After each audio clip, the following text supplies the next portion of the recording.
Welcome to Creative Piecemeal Podcast, a podcast for creatives. I'm your host, Tammy Takeishi. Join me for compelling conversations with artists, actors, authors, musicians, and other creatives about the impact of the creative and fine arts in their lives and our ever-changing world. Thank you for listening.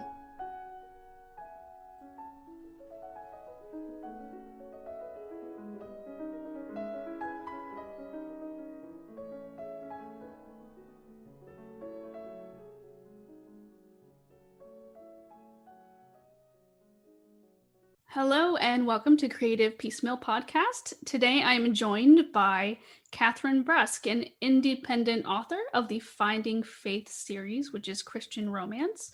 Her first two books, What Love Washed Up and What Grace Washed Up, are available via Amazon. In addition to writing, she also enjoys spending time with her family and watching movies. Welcome to the show. Thanks for having me. I'm excited to be here, that you're here. I'm excited to be here too.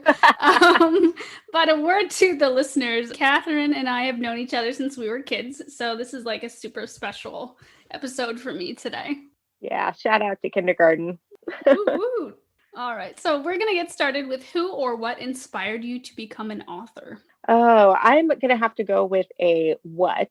And it was actually more like past hurt and pain that actually kind of pushed me into writing, just to get my feelings out and my emotions out and kind of start myself on a healing journey. So that was what really started the whole writing of an actual book. And then it just kind of went from there as I really thought about just, what breaks people's hearts and what needs to be learned in life, and just how many different things that we can portray through writing and heal through writing and heal through words.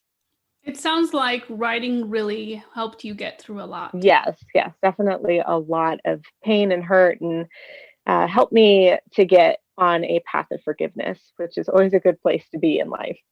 Oh, definitely. I'm so glad to hear that. Did those themes sort of present themselves in the books that you were writing? Absolutely.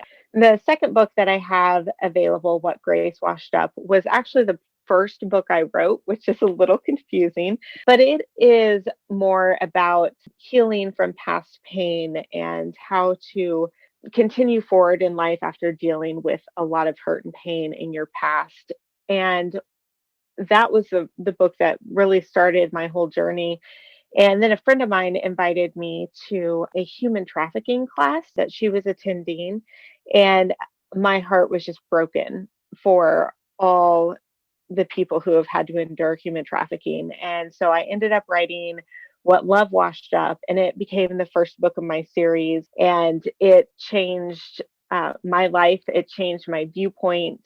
And I just knew that I needed to start really showing that you could heal, that God is a God of healing and he can heal any circumstance, and B, that we, people in the world in general tend to walk around the world, focus on themselves and focus on their hurts and pains, and they don't even realize what's going on in the world around them. And human trafficking is one of those where we don't want to know that it's out there. We don't want to know that it exists. And so bringing awareness to that became extremely important to me. Your books have been out for a little while, first in the popular Wattpad platform and now published on Amazon and getting really great reviews. Have you noticed if survivors have come and read your books and left messages and things like that? I've had several women who have been sexually abused in their past reach out to me and thank me for writing. Not necessarily women who have been trafficked, but definitely those who have experienced sexual abuse and just that same kind of the frame of mind that one goes through when they've been sexually abused. And so several women actually come into my mind who have reached out to me and thanked me for writing and thanked me for, revealing the emotions behind, the physical trauma that they've endured. And for those of you listening, if you're interested in Catherine's books, it's definitely something to consider. For some people, it might be a trigger, but, definitely consider on an individual basis if that's a book that you're willing to read. It's very emotional, very beautiful stories with lots of life lessons, but definitely up to the individual reader and their personal experiences if that's something that they can feel comfortable reading or delve into. Yes, I've had several people actually read the books who have admitted to me that they almost did not read the books just because of the topic, but they thanked me for just so gracefully putting in the abuse without making it too graphic or going too far into details. So hopefully, anyone who's thinking about it and maybe slightly intimidated by it can look at those reviews and know that, like, I tried not to push too many boundaries, but I also did try to be very realistic about what went on. And that's also an important thing about writing is, finding sensitivity readers regardless of your topic and making sure that you're accurately portraying things in a way that's mindful. Yes, exactly. And I know you did that. So Yes, there were many books read and many interviews done to make sure that I got it right. excellent. Well, thank you for telling us a little bit more about the background of your books and what inspired you to become an author. In your own words, what does living a creative life mean to you? When I think about creative life, I really think back to the fact that I believe in a God who created human beings and he created the world, and we were ultimately created to be artists. And it doesn't necessarily mean that we're writers or painters or musicians, but everything in our lives can be creative. Whether you're a scientist or a mathematician, all of those involve using your imagination and creating things and making things work together. And so, living a creative life is what we are. It's literally our very beings, and there's just no way that you can escape being creative, no matter how little you actually think you are creative. That's a really beautiful sentiment. And I personally, agree. Like, anything can and be creative, whether it's the way you organize your office or, playing chess or, all sorts of things, even very analytical things can be creative. Absolutely. So, speaking a little bit more about books, what are some of your favorite books from childhood? I was introduced to a series called the Trixie Belden series, and they're older detective series. Think Clean Nancy Drew, and about she's a 13-year-old girl who goes around solving all these mysteries that come into her path. And she rides horses and travels around with this close knit group of friends. And I absolutely fell in love with reading with that series and have since then collected basically every Trixie Belden book that comes across my path. And I have shelves of Trixie Belden books now, but I've read them all to my son. I plan on reading them to my daughter. She's 6 right now, so we'll wait a couple more years maybe. And but I just absolutely loved them, and they definitely brought a whole new world that I didn't, wasn't going to have a chance to experience on my own in my own life. And it made it so real to me to just be able to read her life and enjoy her life in a book. I can't remember what author said it, but they said that if you don't enjoy reading, you haven't found the right book or something of that nature. Yes, I totally agree with that. Everybody loves reading. You just have to find something that you connect with. And speaking of reading, if your life was a novel, what do you think the title would be? This was a tough one. I really thought through this one, and I finally ended on learning through truth. I think there's so much truth in the world, and that's something that I strive to look for in the world. There's so many things that people think are black and white, but in reality, there's so much gray, and we really do have to look at individual things and find the truth in it. And so, to me, finding that truth is always learning and just looking forward and continuing to grow as a human being. And along those lines, if you could be any fictional character, who would you be? So I went back to my childhood series, to Trixie Belden. I think through all the books that I read, and a big thing that I've come to realize is that books portray so much struggle. There are very few books out there that are just the flinging happiness in the world and nothing ever goes wrong, because nobody wants to read about that. We want to read about real life scenarios and emotions and issues that we can relate to. And so when I started thinking about all the main characters and all the books that I read, I was like, well, I wouldn't want their life. I wouldn't want their life. I wouldn't want theirs. And so I finally settled on I'd want to be Trixie, because she's 13, 14, gets to run around with her friends and doesn't really have a ton of real responsibility. And, it's back in the 40s when life was seemingly a lot safer than it is now. And so that's what I finally ended up coming to. Now you make me want to read them. I've actually never read any of those Oh, books. you should definitely check them out. I missed out. I was actually more of the Boxcar Children camp in terms of mysteries growing up. So I did love the Boxcar Children too. So we're going to circle back to your books. What is your writing process like? And do you think it's changed since we've been going through pandemic and lockdown and things like that? Gosh, my writing process was so different for each book. With What Grace Watched Up, which is the second book in the series, but again, confusing, the first book I wrote, it took me well over 5 years to even get the first copy done. And Tammy can testament that it has come a long way since the first draft.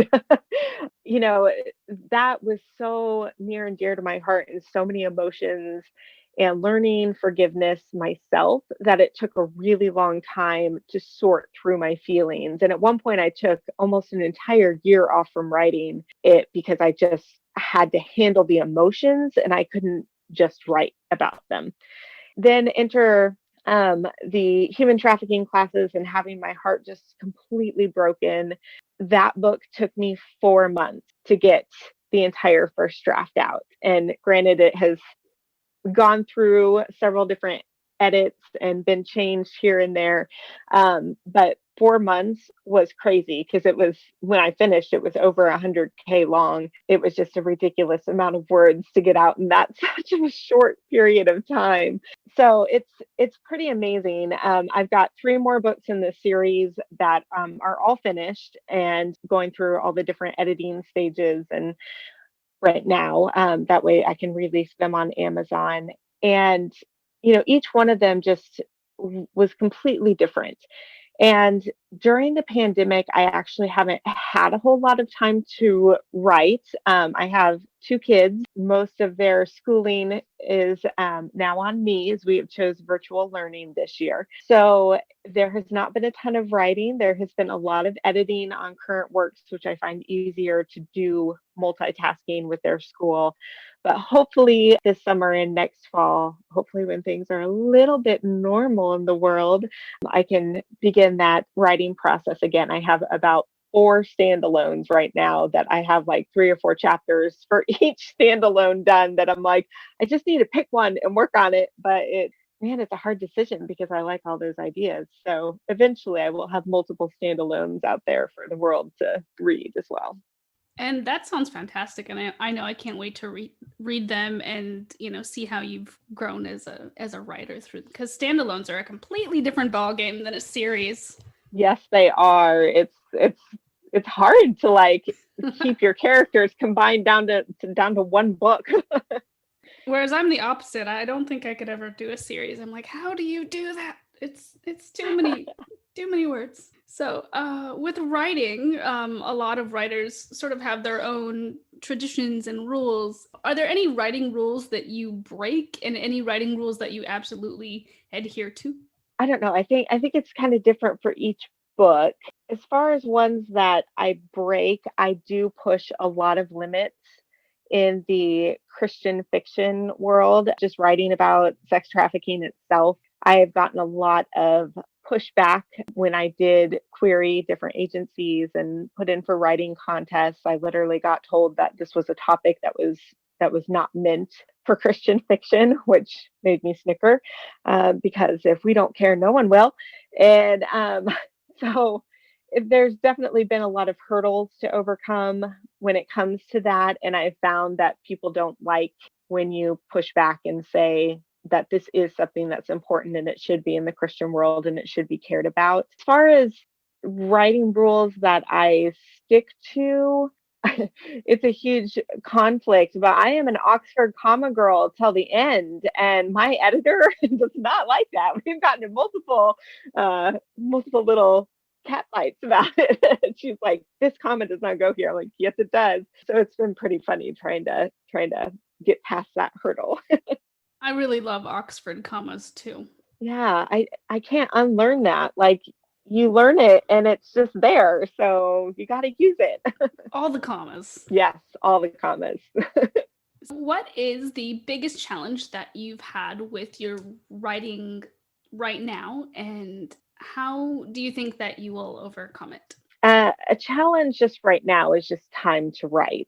2020, I think, just threw everybody for a loop, and it's just been a lot mentally on everybody. And so literally clearing your head and trying to get into a fictional character's mind that you created when you're not even able to properly go through everything in your own head as we go through this pandemic, it's definitely been a struggle. There have been a few times where I've sat down to work on my standalones and I'll get 2 or 3 sentences done in multiple hours because I just have such a hard time clearing my own mind of worries and frustrations and just everything that we have had going on in 2020, and just getting rid of all that in order to focus on a timeline that where that doesn't exist, when that is like everything you can think of right now. So that's definitely been a challenge this year. But I think,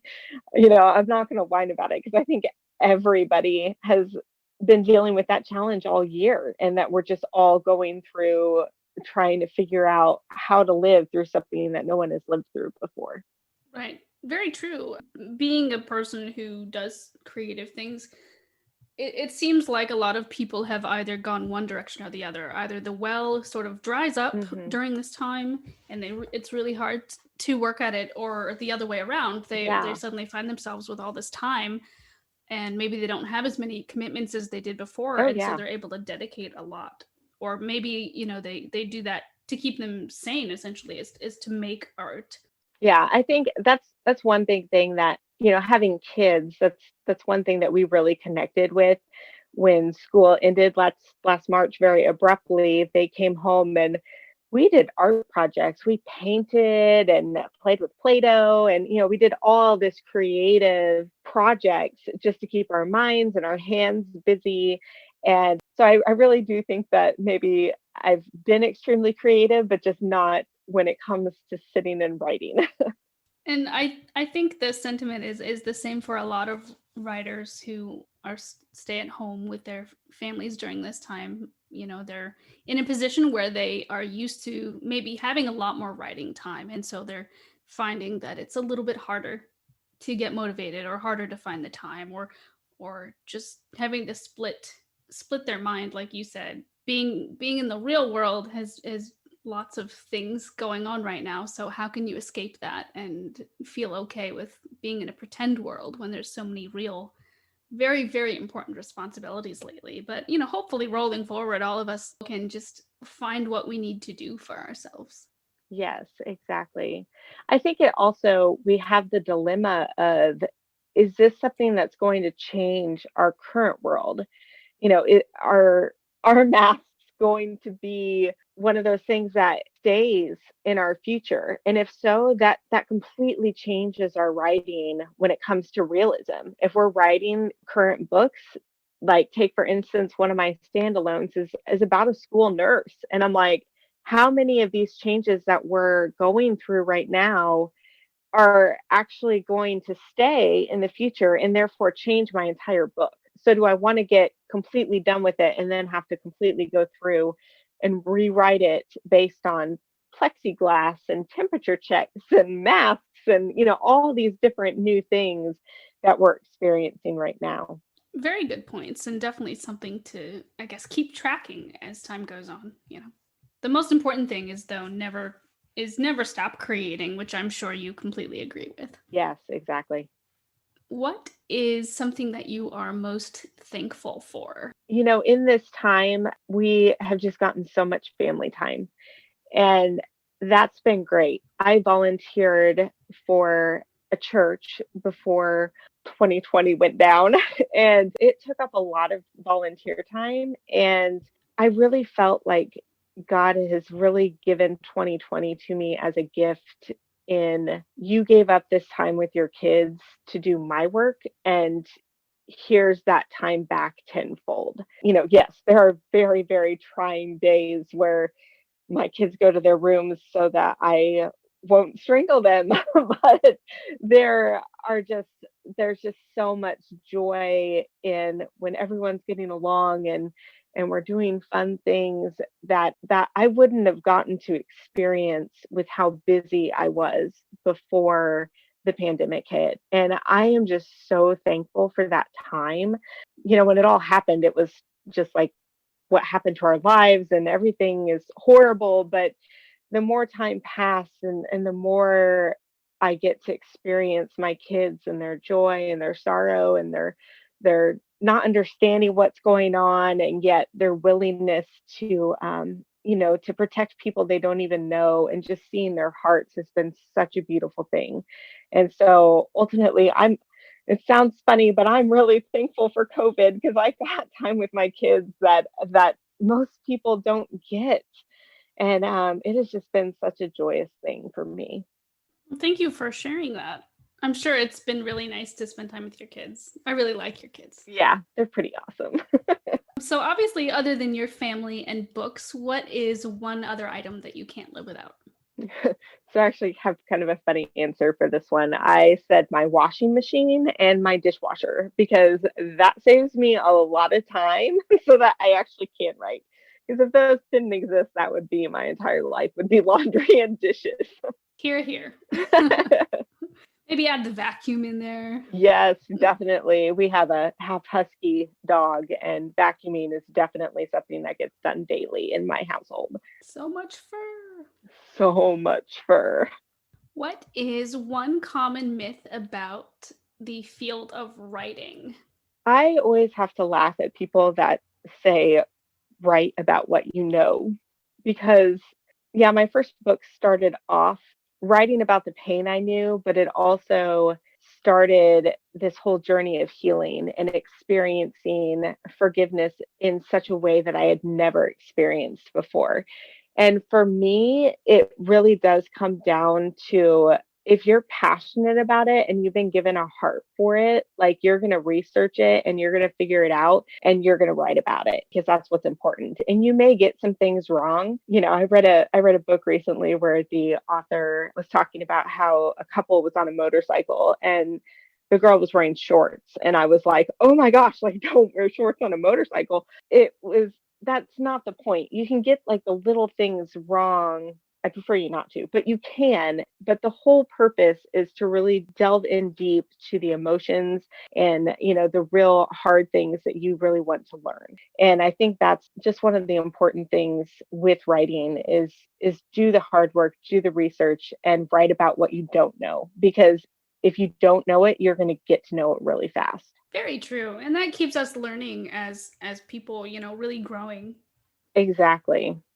And along those lines, when you were researching and writing your books, what's something that you learned that you were kind of surprised about? I'll tell you a funny story, actually. I'm getting ready to release my third book, What Strength Washed Up. And I have a British character that I had included in What Grace Washed Up. He was in one scene. It really wasn't a huge deal. He didn't say anything, extremely British, so it wasn't a big deal. However, in What Strength Washed Up, he has quite a bit of dialogue, and I wanted to bring in a lot more British dialogue just to make it more realistic and kind of set a tone for a different character. And thankfully, I have a good friend whose stepdad is British, and I was able to connect with him and go over some of the British lingo that I had used. And thankfully, I did because I had written some stuff that was not appropriate. And for a British pastor for a British pastor to be using. And thankfully, he was so very patient with me and explained that as an evangelical Christian man, he would not use that term. And it was highly, highly embarrassing. I was very, very glad that I had done the research and contacted the real life person who would actually know what would be said in England and what wouldn't have been. Otherwise, it would have been a really embarrassing situation. See, that's a lesson for you, all you writers out there. Do the research so you don't end up with. I'm assuming maybe it was a curse word or something horrible Yes. in your book if you didn't Yes. have it. It was very bad. All right, now I'm curious. You'll have to tell me offline. Yes, definitely offline. Let's just say he ironically said, he was like, it's kind of odd, but I would actually replace that word with wicked. And I was like, so a pastor would say wicked, and he's like, yep, they would say wicked. I was like, over this word? And he's like, yes, over that gosh. word. I was like, okay. Definitely interesting things happen when we, spread our wings and look to grow with whether it's through writing or through other means of art and learning. Exactly. And I would always say, because I researched those terms on the internet, and I will just say the internet does not know everything. So if you can reach out to people who have actually been to places you want to write about, who know the language, and who can give you actual real life knowledge versus just what's on the internet. Or what's on TV shows, because there's Yes. so many stereotypes. So many. It's ridiculous. So you just shared a funny story about working on your book series, but do you have another favorite memory you would like to share with us? Yeah, I didn't have an answer for that one. Just now seeing that. I missed that one. Nope, I don't. None at all. None at all. Gosh, no. Like, I'd like to think of something funny, because I think humor is just the best thing in the whole wide world. No, I mean, really the only thing I can really think of is to really make sure everything's good when you're writing a book. Is a lot of times what's really, really good for your book is to read it all out loud. And so my husband has endured multiple read-throughs multiple times of every single book. He is just quite the patient man. And especially as I'll stop reading and be like, nope, got to fix that. Nope, I used that word in that last sentence. It sounds awful. And he's just so patient. So that's a piece of writing advice, and kind of something that's a fun memory for us. It's a good way for us to spend time with each other, and it's, read all your stuff out loud, because then you can catch things when you use certain words in sentences right next to each other and it sounds awful. That's something that I personally have not done, because I'm just too embarrassed to just sit there and talk to the wall, Yeah. What are some really good writing resources that you have loved and would recommend to future writers or current writers? Stephen King has a book on writing that I highly recommend. It's a great book. And there's a couple other things that I would recommend doing. And first, of course, read anything you can get your hands on. I think I've learned more from reading really, really poorly written books than I ever have from reading really, really great books. You just really can't go wrong if you're reading. And then another thing that I feel like has really helped my writing journey, and especially my character development, is that when I first started college, I took multiple acting classes because I was pretty convinced that I wanted to go into theater or be an actress. And I'm very, very glad that I did not. But I feel like I learned so much about character development and stepping into literally a different personality than even what you yourself have. That has become just invaluable. My husband commonly walks into the room while I'm writing, and he says that I sit there and I make all these different faces.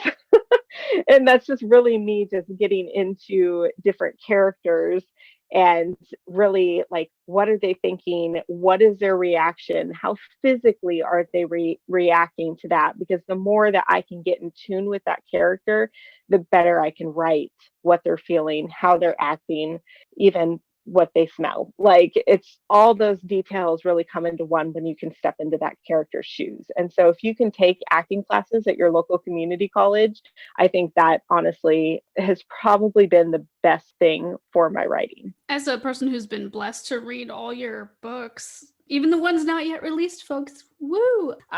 I would have to say that, yes, you really do such a great job with character development and, just writing beautiful, beautiful stories. Thank you. Thank you. My descriptions are only good because Tammy helps me. I get the character developments. It's the descriptions that I'm like, I don't know. It's a black couch, Tammy. I don't know. Happy to help.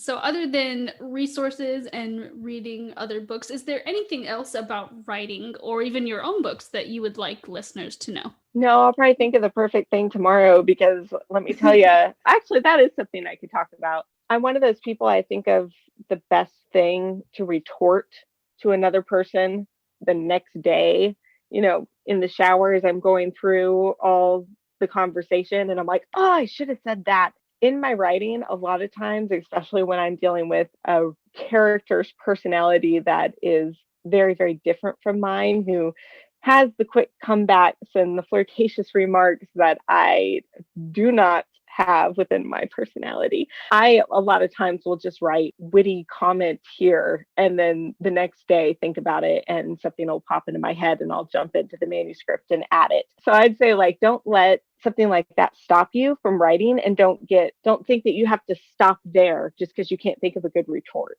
Just write good retort here and then keep writing. Get it all out. You can always come back. Right. Very true. Very true. It stops the flow when you're like, oh, I can't think of a good name for a shoe, or something of that nature. So you have to Exactly. just put a little note in there and then keep going. So exactly. Excellent. Well, thank you for sharing with us more about your wonderful series. 2 of books are already out now on Amazon: What Love Washed Up and What Grace Washed Up, part of the Finding Faith series. And where can our listeners connect with you via social media? Absolutely. I am on Instagram, Facebook, sometimes on Twitter. You can connect with me on there. I don't do a ton on there. And then I do have a website, which is www.catherinebrusk.com. So you can go to that and connect with me on there. My email address is on there as well. Excellent. Thank you. And we'll be sharing all of her links to her social media and for buying her books in the show notes. So if you didn't happen to catch that, or you need to save it for later, you can check the show notes for that. Before we go, is there a recipe that you would like to share with us that is special to you?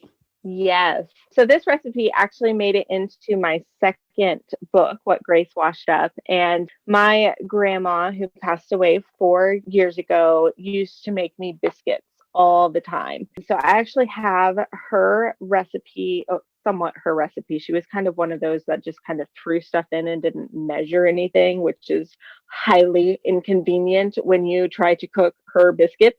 But I have pretty much, I think, nailed it, except for the fact that I used butter when she used margarine. So I do have that. Excellent. And I love that it ties back to your book and to your family. And I've seen photos of those biscuits online, and I'm like, oh man, I need to get Kathy to make some of those for me. Come over anytime. Right. And that is a recipe that, with her permission, you may end up seeing that in the future on my website, so that you can check that out, and probably on her website too. Do you have a recipe section? I don't, but actually, I've been reading more about how authors are actually putting together book club discussion things, and I've been considering doing that. They include recipes and music that they wrote to and all sorts of fun stuff. So I've been thinking about creating those for each one of my books. So hopefully you'll see that on the website soon. Ooh, that sounds like fun.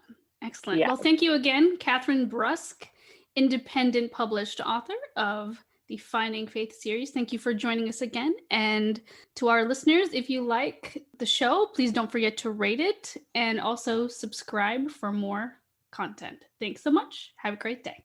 Thanks for listening to the podcast. Like the show? Have a question? Stop by the Facebook and Instagram pages. Links are in the show notes, or search for Creative Piecemeal Podcast on social media and click follow for all the latest.